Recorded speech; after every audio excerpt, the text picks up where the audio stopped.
దేవుడు నిన్ను దర్శిస్తున్న టైంని గుర్తుపట్టాలి. దేవుడు నీతో మాట్లాడి నిన్ను కదిలిస్తున్న టైంను నువ్వు స్త్రీవైనా పురుషుడువైనా, నువ్వు చిన్నవైనా పెద్దవైనా, నువ్వు అనుకుంటుండొచ్చు నాకంత ఏజ్ లేదు, నేను చిన్నవాడిని కదా, చిన్నదాన్ని కదా. చిన్నవాడైన ఇర్మియాని పిలిచాడో, చిన్నవాడైన సమూయేలుని పిలిచాడో, చిన్నవాడైన దావీదును పిలిచాడో. ఇక్కడ ఏజ్ డిఫరెన్స్ లేదు. 75 ఏళ్ల అబ్రాహాముని పిలిచాడు, 65 ఏళ్ల టైంలో హనోకును పిలిచాడు. కాబట్టి ఆయన నిన్ను పిలుస్తున్న దానికి వయో పరిమితి లేదు. నువ్వు ముసలివాడివని ఆగడు, నువ్వు చిన్న బిడ్డవని ఆగడు.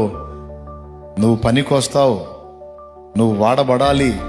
నిన్ను కోరుకున్నాడంటే నీ ధన్యత. అందుకొరకు ముందు నిన్ను సిద్ధం చేస్తాడు. ఎట్లా? ఆయన యొద్దకు నిన్ను ఆకర్షించుకుంటాడు, నీతో మాట్లాడుతుంటాడు, నిన్ను దర్శిస్తుంటాడు, లేఖనాన్ని చదవమంటాడు. అంతేకాదు, నువ్వు ప్రార్థించినప్పుడు కొన్ని కార్యాలు స్పష్టంగా జరిగేటట్టు చూపిస్తాడు, నీకు నెరవేర్చి చూపించి నీలో విశ్వాసాన్ని వృద్ధి పొందిస్తాడు. కొన్ని స్పష్టమైన కార్యాలు నీ జీవితంలో చేసి తన ఉనికిని నీకు అర్థమయ్యేటట్టు చేస్తాడు. గొలియాతు మీదికి దావీదును వదలక మునుపు అరణ్యంలో సింహాన్ని ఎదుర్కొనేటట్టు చేశాడు, ఎలుగుబంటిని ఎదుర్కొనేటట్టు చేశాడు.